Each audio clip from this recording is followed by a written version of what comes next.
Je venais de terminer ma journée à l'hôpital, la fatigue pesant sur mes épaules, mais une satisfaction profonde m'envahissait. Chaque patient que j'avais traité aujourd'hui, chaque vie que j'avais sauvée, me rappelait pourquoi j'avais choisi cette voie. Le couloir de l'hôpital était presque désert, les échos des pas résonnant sur le carrelage froid. Je fermai les yeux un instant, me permettant de savourer ce moment de calme après le tumulte des urgences. « Docteur Lefebvre, vous partez déjà ?» demanda une voix familière. C'était Émilie, une infirmière avec qui je travaillais depuis plusieurs années. Elle avait ce sourire réconfortant qui illuminait les journées sombres. « Oui, Émilie, je pense que je vais prendre un peu de repos maintenant. Je crois que j'ai sauvé au moins 3 vies aujourd'hui. Je mérite un peu de temps pour moi, non ?» répondis-je, feignant une légèreté que je ne ressentais pas vraiment. « Tu sais bien que c'est ce que nous faisons, Julien, mais n'oublie pas de prendre soin de toi aussi. » Elle avait ce don pour me rappeler que même les médecins avaient besoin de se ressourcer. Je sortis de l'hôpital en respirant l'air frais du soir, le ciel s'assombrissant lentement.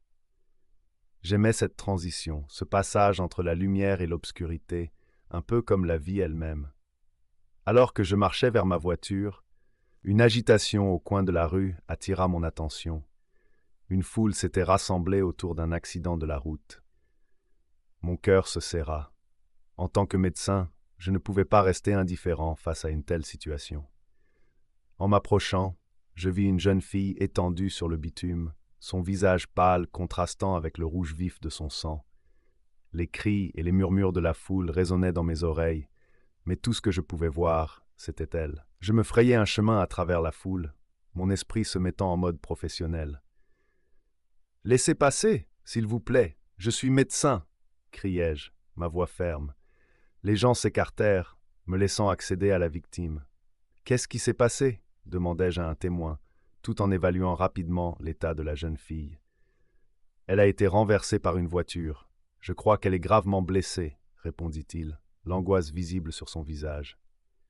Je m'agenouillai à côté d'elle, prenant une profonde inspiration. Ses yeux étaient fermés, mais je pouvais voir des signes de vie. Je posai ma main sur son front, sentant la chaleur de sa peau. « Écoute-moi, ma belle, je suis ici pour t'aider. Tu vas t'en sortir, je te le promets. » Ma voix était douce, mais pleine de détermination. Je commençai à lui prodiguer les premiers secours, contrôlant son pouls et examinant ses blessures. « Respirez. Il faut qu'elle respire, » murmurai-je pour moi-même alors que je composais le numéro d'urgence. « Oui, c'est le docteur Julien Lefebvre. J'ai besoin d'une ambulance, une jeune fille est gravement blessée. » Les minutes s'écoulèrent comme des heures, mais je continuais à travailler sur elle, mes mains tremblant légèrement. Son visage était à la fois familier et étrangement distant. « Tiens bon, Camille. L'ambulance arrive, tu es forte. » Je ne savais pas pourquoi je l'appelais par ce prénom, mais il semblait juste. Lorsque l'ambulance arriva enfin, les paramédics prirent le relais, mais je ne pouvais pas m'empêcher de ressentir une connexion avec cette fille. Je montai dans l'ambulance à ses côtés, déterminé à veiller sur elle. « Qu'est-ce qui s'est passé ?» demanda l'un des paramédics, tandis qu'il commençait à la stabiliser. « Elle a été renversée par une voiture. J'ai contrôlé ses signes vitaux, mais elle a besoin d'une intervention rapide. » Expliquai-je, mon cœur battant la chamade. « Très bien, nous allons faire de notre mieux, » dit le paramédic, concentré sur son travail. Le trajet jusqu'à l'hôpital fut un tourbillon d'émotions. Je tenais la main de Camille, son pouls faible mais régulier sous mes doigts. Chaque minute passée à ses côtés renforçait ma détermination à la sauver. « Tu vas t'en sortir, je te le promets, » répétai-je comme un mantra. Une fois arrivé à l'hôpital, je la suivis à travers les couloirs, mon esprit en ébullition. Je savais que je devais agir rapidement. L'équipe médicale se mit au travail et je pris position à ses côtés, prêt à intervenir si nécessaire. « Docteur Lefebvre, vous êtes ici ?» demanda une voix familière. C'était le chef de service, le docteur Moreau. « Oui, je suis là. J'ai pris en charge cette patiente, Camille, après un accident. Elle a besoin de soins immédiats, ses blessures semblent graves. » Je pouvais sentir l'adrénaline monter en moi. Le docteur Moreau acquiesça et l'équipe se mit en mouvement. Je restais à proximité, observant chaque geste, chaque décision.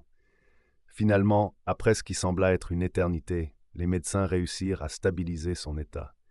Elle est hors de danger pour le moment, mais il faudra surveiller son état de près, annonça le docteur Moreau, visiblement soulagé. Je respirais enfin, un poids lourd se levant de mes épaules. Je m'approchai de Camille, lui prenant doucement la main. Tu es forte, tu as réussi à traverser cette épreuve. Je suis là pour toi, je ferai tout ce qui est en mon pouvoir.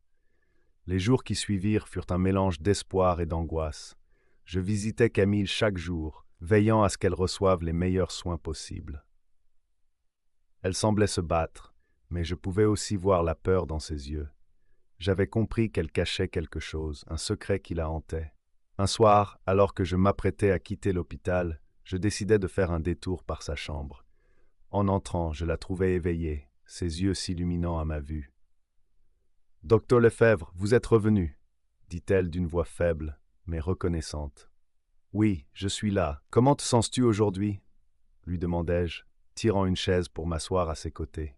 « Mieux, je pense, mais j'ai peur. » Sa voix tremblait légèrement et je pouvais sentir une tension palpable dans l'air.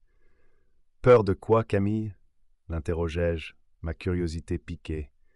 Elle détourna le regard, fixant le plafond. « Je me souviens de ce qui s'est passé avant l'accident, mais je ne suis pas prête à en parler. » Je compris alors que le chemin vers sa guérison serait long et semé d'embûches, mais je lui promis, dans mon cœur, que je ferais tout pour l'aider, pour la protéger.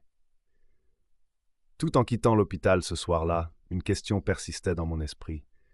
Quel secret cachait cette jeune fille? Pourquoi avait-elle peur? Je savais que je devais découvrir la vérité, non seulement pour elle, mais aussi pour moi-même. Alors que je m'éloignais, une ombre planait sur ma conscience. Mon engagement à sauver Camille ne faisait que commencer, et je sentais déjà que cela allait me mener sur un chemin que je n'avais jamais imaginé. Je me suis assis sur une chaise à côté du lit de Camille, ma main doucement posée sur son bras.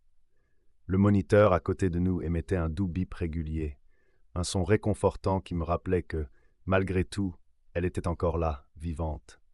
La nuit était calme, mais dans ma tête, c'était un véritable tourbillon de pensées. Je revoyais chaque moment de cette journée éprouvante, chaque détail de l'accident, chaque geste que j'avais posé.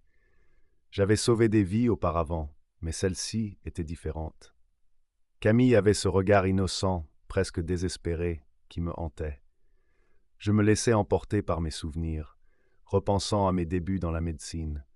Les longues heures passées à l'hôpital, le stress incessant des urgences, les décisions critiques à prendre en une fraction de seconde. Chaque vie que je touchais, chaque patient que je sauvais me nourrissait, mais il y avait aussi ce poids, ce fardeau qui m'accompagnait à chaque instant. Je me demandais souvent si j'étais vraiment à la hauteur de la tâche, si je pouvais porter la responsabilité d'un tel engagement. Docteur Lefebvre. La voix faible de Camille me sortit de mes réflexions. Je levai les yeux et rencontrai son regard, encore embrouillé par la douleur et l'inconscience. « Oui, Camille, je suis là. Comment te sens-tu » Je tentais de garder ma voix douce, rassurante. « J'ai mal. » Elle ferma les yeux, comme si elle cherchait à échapper à la réalité. « Pourquoi? Pourquoi ça m'est arrivé ?» Je déglutis, réalisant que je ne pouvais pas lui dire que la vie était parfois cruelle, que les événements échappaient à notre contrôle. « C'est normal d'avoir mal après une opération. Ton corps a besoin de temps pour guérir, mais tu es entre de bonnes mains. Je vais m'assurer que tu sois bien prise en charge. » Elle hocha la tête faiblement. J'avais l'impression qu'il y avait quelque chose de plus dans son regard, une histoire non racontée qui pesait sur ses épaules. J'hésitai un instant, puis je posai une question qui me brûlait les lèvres. « Camille, peux-tu me parler un peu de toi ?» Elle tourna la tête, regardant le plafond, comme si les mots qu'elle cherchait étaient suspendus au-dessus d'elle. Je ne sais pas par où commencer. Tout est confus. Prends ton temps. Je suis là pour écouter. Je me penchai un peu plus près, lui montrant que j'étais sincère. Je viens d'un petit village. Elle commença, sa voix tremblante. Mes parents, ils travaillent beaucoup. J'ai souvent l'impression d'être seul. Je l'écoutais attentivement. Chaque mot qu'elle prononçait s'imprimait dans mon esprit. Et tes amis? Tu as des amis proches? Pas vraiment. Je suis un peu différente. Elle marqua une pause, comme si elle pesait chaque mot. Je préfère passer du temps à lire ou à dessiner. Ça doit être merveilleux de créer des choses. Je me souvins de mes propres passions d'enfance, de la façon dont je me perdais dans des livres, dans des mondes imaginaires. Qu'est-ce que tu aimes dessiner?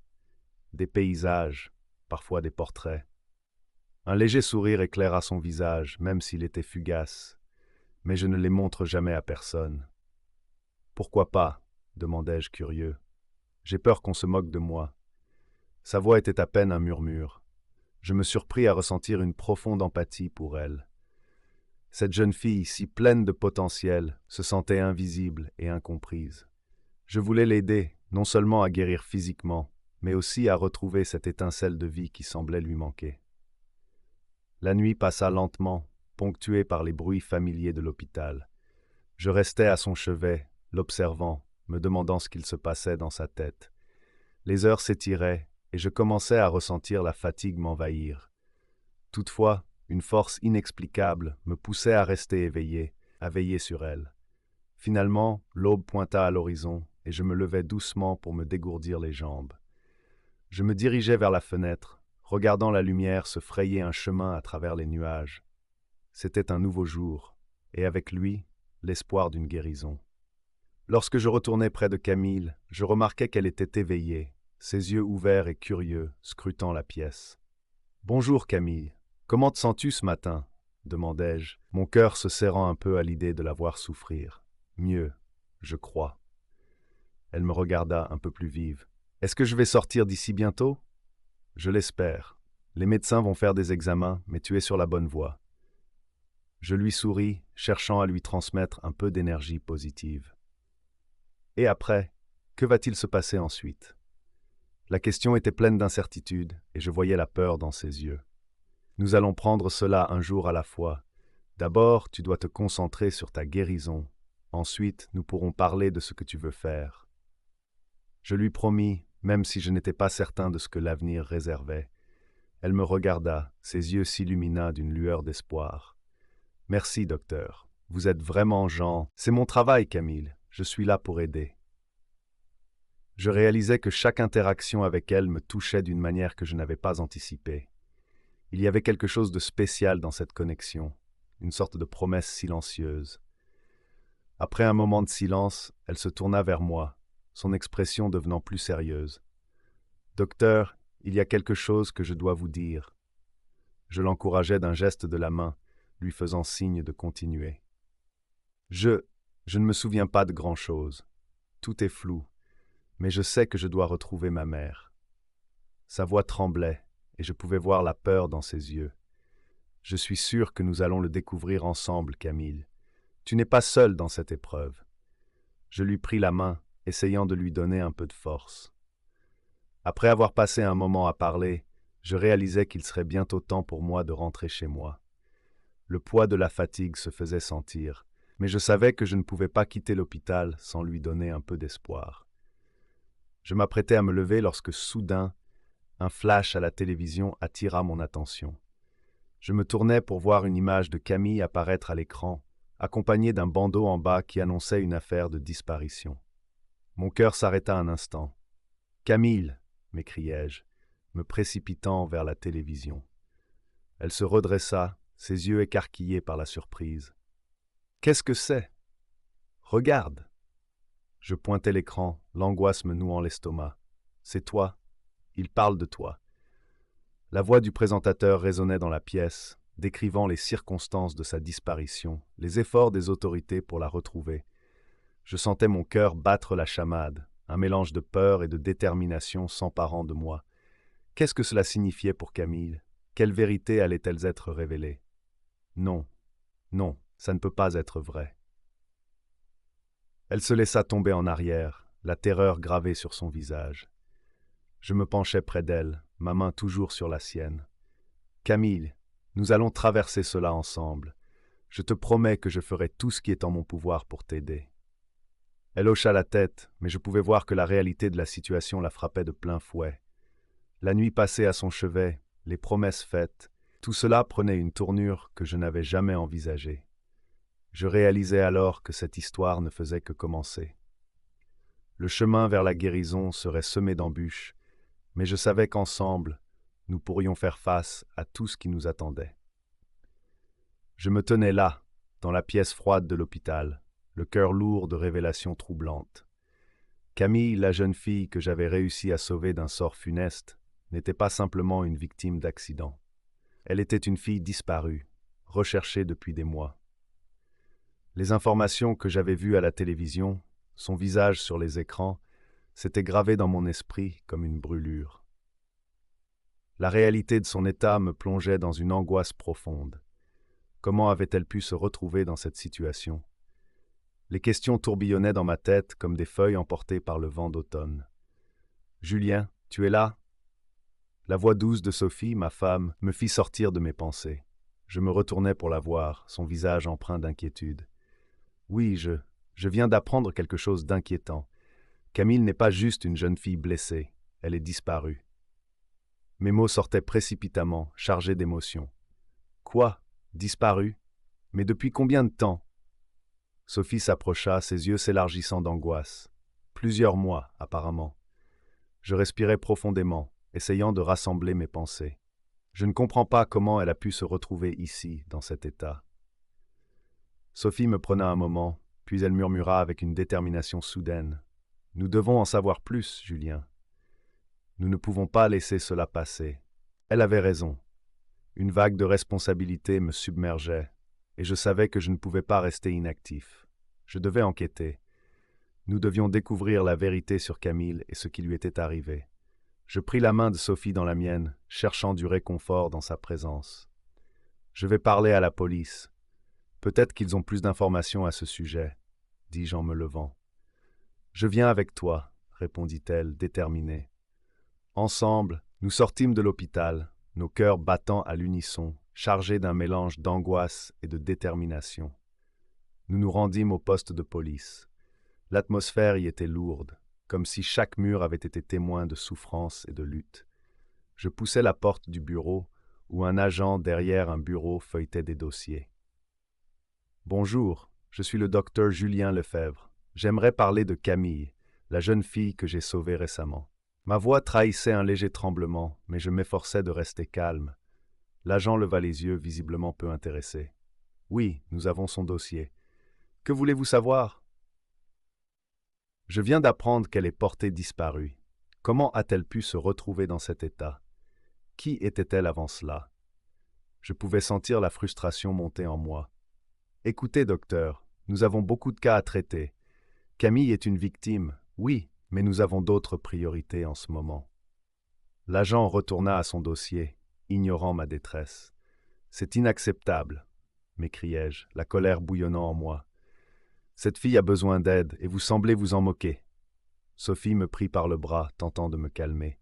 « Julien, restons calmes, essayons d'obtenir ce que nous pouvons. » Je pris une profonde inspiration, essayant de rassembler mes pensées. Peut-être que nous pourrions vous aider. Nous avons des informations qui pourraient être utiles. L'agent, maintenant un peu plus attentif, s'arrêta et me fixa. « Quelles informations ? » « J'ai vu Camille à l'hôpital. Elle a des blessures qui semblent plus graves que celles d'un simple accident. Cela pourrait être lié à sa disparition. » Je me forçai à prendre un ton plus mesuré. L'agent croisa les bras, semblant réfléchir. « Si vous avez des détails, nous pourrions éventuellement les examiner. Mais ne vous attendez pas à ce que cela change quoi que ce soit. » Je sentis que c'était une petite victoire. Je vais parler à Camille. Elle pourrait se souvenir de quelque chose. Faites ce que vous voulez, mais sachez que la recherche d'une personne disparue n'est pas aussi simple que cela. Il retourna à son dossier, et je savais que la conversation était terminée. Nous sortîmes du poste de police, le désespoir pesant sur nos épaules. « Je ne peux pas croire qu'ils ne prennent pas cela au sérieux, » dis-je, le ton amer. « Ne te laisse pas abattre, Julien. Nous devons agir. Peut-être que nous pouvons parler à des gens qui la connaissent, des amis, des voisins. Ils pourraient nous donner des indices, » proposa Sophie, son regard déterminé. « Oui, tu as raison, nous devons creuser. » Je sentais la colère se transformer en motivation. Camille méritait de connaître la vérité sur son passé, et je ne pouvais pas rester les bras croisés pendant qu'elle souffrait. Nous commencions par son école. Les souvenirs de mon propre parcours scolaire me revinrent en mémoire, les visages d'amis, les rires, les secrets partagés. Étrangement, cela me semblait un passé lointain, alors que je m'apprêtais à plonger dans celui de Camille.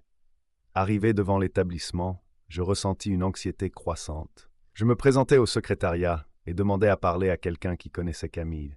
« Je suis désolé, mais je ne peux pas donner d'informations sur les élèves, » déclara la secrétaire, le visage fermé. « Mais c'est urgent, elle est portée disparue, et nous essayons de savoir ce qui lui est arrivé. » La frustration me gagnait à nouveau. Elle hésita un moment, puis soupira. « Très bien, attendez ici, je vais voir si quelqu'un peut vous aider. » Un instant plus tard, une professeure sortit, l'air préoccupé. « Bonjour, je suis Madame Dupuis. Que se passe-t-il? Vous connaissez Camille ?» demandai-je, l'espoir renaissant. « Oui, bien sûr, c'est une élève brillante, mais elle a traversé des moments difficiles ces derniers temps. » « Pourquoi ?» Son regard trahissait une inquiétude sincère. « Elle a eu un accident récemment, mais elle est aussi portée disparue. » « Nous essayons de comprendre ce qui s'est passé, » expliquai-je rapidement. « Cela fait des mois qu'elle ne vient plus à l'école. On s'inquiétait pour elle, mais nous n'avions aucune nouvelle. » Sa voix était empreinte de tristesse. « Avez-vous des informations sur ce qu'elle traversait? Des amis, des problèmes familiaux ?» demandai-je, la tension palpable. « Je sais qu'elle avait des soucis avec sa famille. Elle était souvent isolée, mais elle avait une amie proche, Léa. Peut-être qu'elle pourrait vous aider. » Elle me donna le numéro de Léa et je remerciai la professeure, l'espoir grandissant à chaque minute. « Allons-nous chercher Léa ?» dis-je à Sophie, déterminée à ne pas laisser Camille seule dans cette épreuve. « Oui, faisons-le. » Sa main dans la mienne me donnait le courage dont j'avais besoin. Nous nous dirigeâmes vers le domicile de Léa, mon esprit en ébullition. Chaque pas que je faisais me rapprochait de Camille, et je savais que je ne pouvais pas abandonner. Je me tenais là, face à la porte de l'appartement de Marc Dupont, le cœur battant dans ma poitrine. L'adrénaline coulait dans mes veines, alimentée par la peur pour Camille et la colère qui bouillonnait en moi. Les informations que j'avais rassemblées sur cet homme étaient troublantes. J'avais découvert qu'il avait un passé sombre, un dossier criminel, mais ce qui m'inquiétait le plus, c'était la dernière fois que Camille avait été vue dans son voisinage. Il était évident qu'il y avait quelque chose de louche. Je frappai à la porte, hésitant pendant un instant. Que devais-je dire? Je n'étais pas sûr d'être prêt pour la confrontation qui m'attendait. Mais je savais que je ne pouvais pas reculer. Camille avait besoin de moi. Finalement, la porte s'ouvrit avec un grincement désagréable, révélant un Marc Dupont au regard perçant. Son expression se transforma rapidement en une grimace de mépris. « Qu'est-ce que tu veux ?» demanda-t-il d'un ton agressif, croisant les bras sur sa poitrine. « Je veux parler de Camille, lançai-je, ma voix plus ferme que je ne me le sentais. « Je sais que tu l'as vu. » Il éclata de rire, un rire dénué de toute chaleur. « Tu penses vraiment que je vais te dire quoi que ce soit? T'es qui, au juste? Un médecin qui joue au détective. » Je pouvais sentir la tension dans l'air, une sorte d'électricité que je n'avais jamais ressentie auparavant. Son attitude me mettait mal à l'aise, mais je ne pouvais pas laisser la peur m'envahir. « Écoute Marc, je ne suis pas là pour te faire du mal. Je suis simplement inquiet pour elle. Elle a été blessée et elle a besoin de protection. » Il s'approcha un peu plus, son visage à quelques centimètres du mien. « Protection? Tu parles de protection alors que tu es ici, en train de fouiner dans mes affaires? T'es un vrai comique, toi. »« Je sais des choses sur toi, » répliquai-je, ma voix se durcissant. « Je sais que tu as un passé. Je sais que tu es dangereux. Si tu ne la laisses pas tranquille, je n'hésiterai pas à en parler à la police. » Il se mit à sourire, mais ce n'était pas un sourire amical. C'était un sourire qui me glaçait le sang. « Tu penses vraiment qu'ils vont te croire, toi, un simple médecin, contre moi? Tu es vraiment naïf. » À cet instant, je sentis une vague de désespoir m'envahir. Que pouvais-je faire d'autre? J'étais seul dans cette bataille. Je ne pouvais pas me permettre de céder à la peur.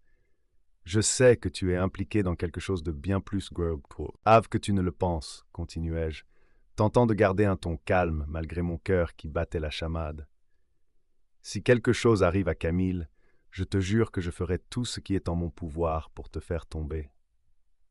La tension était palpable. Nous nous regardions dans les yeux, chacun essayant de déterminer les intentions de l'autre. Je pouvais voir qu'il hésitait, mais il ne voulait pas montrer de faiblesse. « Dégage de ma porte, avant que ça tourne mal pour toi, » dit-il finalement, d'une voix glaciale. Je savais que je ne pouvais pas le confronter davantage. Je reculais lentement, sans le quitter des yeux, puis je tournais les talons et quittais son appartement, le cœur lourd. Une fois dehors, je me sentis submergé par le désespoir. Qu'allais-je faire? J'avais besoin de réponses, mais je commençais à douter de ma capacité à protéger Camille. Je voulais croire que je pouvais l'aider, mais les murs semblaient se refermer autour de moi. Je retournai à l'hôpital, le souffle court. L'atmosphère familière des couloirs me réconfortait un peu, mais je savais que je ne pouvais pas rester les bras croisés. Je devais retrouver Camille. Dans ma tête, je repassais la conversation avec Marc. Chaque mot, chaque menace. Je me sentais vulnérable, mais je ne pouvais pas abandonner. Je devais être fort pour elle, même si cela signifiait affronter mes propres démons. En entrant dans la chambre de Camille, je la trouvais assoupie, son visage paisible. Je m'approchai du lit, prenant soin de ne pas faire de bruit. Je voulais lui parler, lui dire que j'étais là pour elle, mais quelque chose me retenait. J'avais peur de ce que j'allais découvrir. Lorsque je m'assis à ses côtés, je pris sa main dans la mienne, cherchant un réconfort que je ne trouvais pas. Je voulais lui promettre que tout irait bien, mais la vérité était que je ne savais pas ce qui allait se passer. C'est alors que je vis un mouvement. Camille ouvrit lentement les yeux, ses pupilles s'ajustant à la lumière. Elle me regarda, d'abord perplexe, puis un sourire émergea sur son visage. « Julien, » murmura-t-elle avec une voix éraillée. « Tu es là. »« Oui, je suis là, » répondis-je, une vague de chaleur envahissant mon cœur. « Comment te sens-tu » Elle prit une profonde inspiration, puis se redressa légèrement. « Je ne me souviens pas de tout. Il y a des choses qui me hantent. »« Je sais, Camille, mais je suis là pour t'aider. Dis-moi ce que tu sais. » Elle baissa les yeux comme si le poids de ses pensées était trop lourd à porter. « Je ne veux pas te faire de mal, mais je suis terrifié. Marc, il... » À ce moment-là, la porte s'ouvrit brusquement, interrompant notre conversation. C'était une infirmière, son visage impassible. Elle entra dans la chambre, interrompant l'instant fragile que nous partagions. « Docteur Lefebvre, vous devez sortir un moment. Nous avons besoin de préparer Camille pour d'autres examens, » dit-elle sans même me regarder. Je me levai, réticent à quitter Camille, mais je savais que je n'avais pas le choix. « D'accord, mais je reviendrai tout de suite, » lui promis-je, lui adressant un regard rassurant. Je sortis de la chambre, le cœur lourd. Je devais réfléchir à un plan. Allais-je vraiment retourner voir Marc? Je savais qu'il était dangereux, mais je ne pouvais pas laisser Camille entre ses mains. Je marchais dans le couloir, perdu dans mes pensées. Chaque pas me rapprochait d'une réalité que je ne voulais pas accepter. Le temps était compté et je n'avais aucune idée de ce que je devais faire ensuite. Tout à coup, un sentiment d'impuissance m'envahit. Je me sentais piégé, comme si les murs de l'hôpital se refermaient autour de moi. Camille avait besoin de moi, et je ne pouvais pas la décevoir. Je pris une profonde inspiration, déterminé à ne pas laisser la peur me submerger. Je devais agir, et vite. Je fouillais dans les affaires de Camille à l'hôpital, le cœur lourd d'angoisse. Chaque objet que je touchais semble est chargé de son histoire, de son passé obscur. Les murs de la chambre, bien que pleins de couleurs apaisantes, semblaient résonner des cris étouffés de la douleur qu'elle avait subie. J'ouvris un petit tiroir de la table de chevet et je tombai sur un carnet usé, aux pages jaunies. Je l'ouvris délicatement, redoutant ce que je pourrais y découvrir. Les mots de Camille apparaissaient, griffonnés avec une urgence palpable. Dans ses notes, elle parlait de Marc, de leur rencontre et de l'enfer qu'elle avait vécu. Chaque phrase était un cri de désespoir. « Je suis piégée », écrivait-elle. « Marc dit que personne ne peut m'aider. Il a des yeux partout. » Je me sentais comme un intrus dans son monde, mais je ne pouvais pas m'arrêter. Je devais comprendre. Il m'a dit que si je parlais, il me ferait du mal, continuait-elle. Une rage sourde monta en moi. Comment cet homme avait-il pu s'en prendre à elle? Pourquoi n'avais-je pas agi plus tôt? C'était à ce moment que Sophie entra dans la chambre. « Julien, qu'est-ce que tu fais » demanda-t-elle, un mélange d'inquiétude et de curiosité dans ses yeux. Je lui tendis le carnet. « Regarde ça. Camille a écrit sur Marc, sur ce qu'il lui a fait. » Sophie parcourut les pages rapidement, son visage se décomposant au fur et à mesure qu'elle lisait. « C'est horrible. Nous devons faire quelque chose, Julien. Elle a besoin de nous. » Je savais qu'elle avait raison. Nous ne pouvions pas rester les bras croisés. Nous devions agir, et vite. « J'ai une idée, dis-je, la détermination se reflétant dans ma voix. Nous allons contacter les médias. Si nous pouvons faire passer son histoire, cela pourrait inciter d'autres victimes à parler, et peut-être même attirer l'attention des autorités. « Tu crois que ça va marcher » demanda Sophie, l'inquiétude toujours présente dans son regard. « Je n'en sais rien, mais nous devons essayer. Camille mérite d'être entendue. » Nous passâmes les heures suivantes à élaborer un plan. Sophie contacta des journalistes pendant que je préparais une déclaration sur ce que nous avions découvert. Je voulais que chaque mot compte, que chaque phrase résonne avec l'urgence de la situation. Les jours qui suivirent furent un tourbillon d'activités. Les médias s'emparèrent de l'histoire de Camille. Je voyais son visage partout, à la télévision, dans les journaux, sur les réseaux sociaux. Chaque fois que je voyais son sourire, j'étais à la fois réconforté et dévasté. Je savais à quel point elle avait souffert, et je ne pouvais m'empêcher de me demander si cela l'aiderait réellement ou si cela ne ferait qu'exacerber sa douleur. Sophie et moi étions sur le qui-vive. Les appels de journalistes affluaient, mais le temps passait et il n'y avait toujours aucune nouvelle de Camille. Chaque jour qui s'écoulait était une torture. Je me réveillais chaque matin avec un poids sur la poitrine, une angoisse sourde qui ne me lâchait pas. J'avais promis de la protéger, mais je me sentais de plus en plus impuissant. Un soir, alors que je rentrais chez moi, je croisai le regard d'une femme sur le trottoir. Elle avait l'air perdue, et je me sentis soudainement coupable. Peut-être que je devrais faire plus, pensai-je. Je ne pouvais pas me permettre de baisser les bras. Camille avait besoin de moi, et je ne pouvais pas la laisser seule dans cette tempête. Je pris une décision. « Sophie, je vais retourner au quartier où Marc a été vu pour la dernière fois », lui annonçai-je en entrant dans notre appartement. Elle se retourna, surprise. « Tu es sûr, c'est dangereux, Julien. Tu ne sais pas ce que ce type pourrait faire. »« Je le sais, mais j'ai besoin de comprendre. Je dois trouver un moyen de la retrouver. » Elle soupira, ses yeux remplis d'inquiétude. « Je ne peux pas t'empêcher d'y aller, mais promets-moi d'être prudent. » Je hochai la tête, reconnaissant de son soutien. Le lendemain, je me rendis dans le quartier. L'atmosphère y était pesante, comme si les mêmes den uit me als een rivier die eindelijk zijn bedding had gevonden.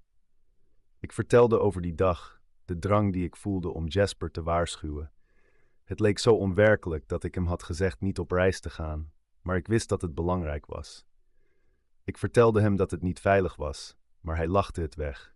Ik had geen idee wat er ging gebeuren, vervolgde ik. Mijn stem begon te trillen.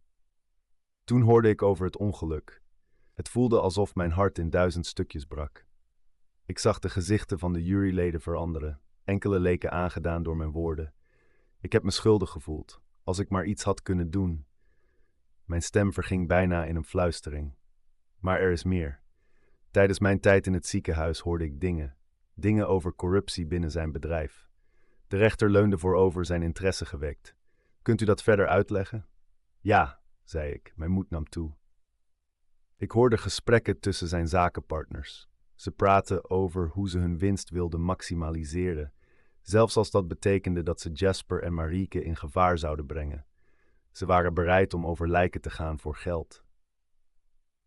Ik voelde de woede opborrelen terwijl ik het vertelde. Het was schokkend om te horen dat de mensen die dicht bij hem stonden in werkelijkheid hem en zijn vrouw niet eens als mensen beschouwden. Ik merkte dat de mensen in de zaal nog meer aandachtig luisterden. De advocaat van Jasper knikte bemoedigend naar me en dat gaf me de kracht om door te gaan. Ik ben hier niet alleen om de waarheid te vertellen, maar ook om te zeggen dat dit niet alleen over Jasper gaat. Dit gaat over ons allemaal, over hoe we onze waarde verliezen in de jacht naar rijkdom en succes. De rechter knikte en vroeg, wat denkt u dat er zou moeten veranderen? Een cultuur van integriteit en respect, antwoordde ik. Jasper verdient het om zijn leven opnieuw op te bouwen, maar dat kan alleen als hij omringd wordt door mensen die hem willen helpen en niet alleen maar willen profiteren van zijn zwakte. Toen ik klaar was met mijn getuigenis, voelde ik een enorme opluchting. De waarheid was eindelijk buiten en de druk die ik al die tijd had gevoeld, leek als sneeuw voor de zon te verdwijnen. De rechtszaak ging verder en na een paar dagen werden de zakenpartners van Jasper ontmaskeerd. Ze kregen hun verdiende straf en het was duidelijk dat hun tijd van onbestraft blijven voorbij was. Ik keek naar Jasper, die nu in de rechtszaal zat met een blik van dankbaarheid. Hij had me niet vergeten. Zijn ogen ontmoetten de mijne en ik voelde een golf van verbondenheid tussen ons. Het was alsof we samen deze reis hadden gemaakt. Na de rechtszaak kwam hij naar me toe. Zijn stem was vol emotie. Annelies, ik kan je niet genoeg bedanken. Je moed heeft niet alleen mijn leven veranderd, maar ook dat van Marieke. We willen je helpen. Help me? Vroeg ik verrast. Ik ben gewoon een schoonmaakster. Juist dat, zei hij met een glimlach. Je hebt een stem. En dat is meer waard dan wat dan ook in deze wereld. Ik wil dat je jouw dromen waarmaakt. Wat zou je willen doen? Ik dacht aan alles wat ik ooit had willen bereiken. Het idee om mijn eigen schoonmaakbedrijf te beginnen had altijd in mijn achterhoofd gezeten, maar ik had nooit de moed gehad om het te doen. Ik wil mijn eigen bedrijf beginnen, zei ik. Mijn hart klopte in mijn keel. Een bedrijf dat niet alleen schoonmaakt, maar ook waarde toevoegt aan de levens van mensen. Jasper knikte. Dan gaan we dat doen. Ik zal je helpen met het opzetten van je bedrijf. Je verdient het om je dromen waar te maken, Annelies. De woorden waren als muziek in mijn oren. Ik voelde me overweldigd door emoties, maar ook door hoop. Het was niet alleen een kans voor mij, maar ook voor mijn gezin.